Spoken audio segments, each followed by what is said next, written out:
Le salarié, lui, ne peut pas imposer le télétravail à son employeur. Plusieurs possibilités de mettre en place le télétravail, soit de façon soudaine, un peu comme on a eu avec le Covid, c'est-à-dire un événement particulier qui justifie ce télétravail. Donc là, il n'y a pas besoin de charte, pas besoin de disposition dans le contrat de travail.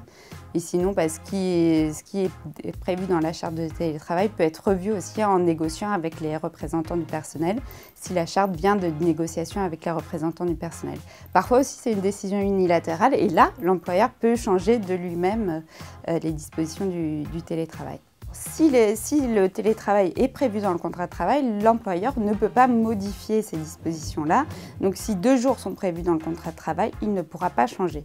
Mais inversement, si c'est prévu dans une décision unilatérale, donc prise par l'employeur, il va pouvoir revenir sur ces dispositions-là. Potentiellement, il pourrait y avoir un recours. Honnêtement, en jurisprudence, il n'y en a pas encore, mais c'est quelque chose qui pourrait être vu, un peu comme on pourrait faire le parallèle sur des modifications d'horaire. S'il y a un impact trop important pour le salarié, il peut saisir le juge. Le salarié, lui, ne peut pas imposer le télétravail à son employeur. C'est un accord qu'il doit obtenir de l'employeur. Ça a bien été reprécisé par la jurisprudence. Il y a juste un cas, c'est sur l'égalité entre les salariés, c'est-à-dire que si un de ses collègues peut bénéficier du télétravail et que pour lui ça lui est refusé, il va falloir que l'employeur justifie de cette différence de traitement entre les deux salariés. Alors sur les modalités de télétravail, soit la charte est très précise, ce qui arrive parfois que des entreprises prévoient les jours de télétravail, par exemple c'est fréquent le mardi et le jeudi, interdiction le lundi et le vendredi par exemple, là le salarié ne peut pas imposer.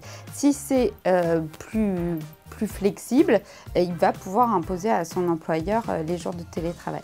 Alors exceptionnellement, il peut y avoir par exemple un team building qui est prévu et l'employeur pourra demander la présence du salarié.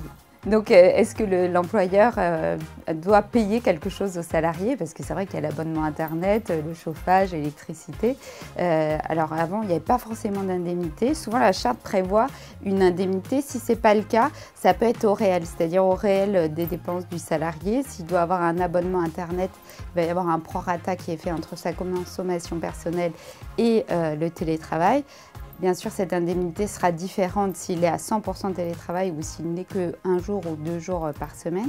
On a un barème qui nous est donné par les URSSAF, un barème journalier. Alors si on est full télétravail, il est fixé à 57 €, donc ce qui peut donner une idée, par exemple, quand on va négocier avec son employeur pour une indemnité qui nous soit octroyée.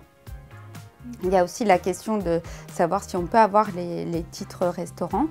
Si c'est des tickets restaurants qui sont donnés à la totalité des salariés, eh bien, ils doivent être également donnés à la personne qui est en télétravail.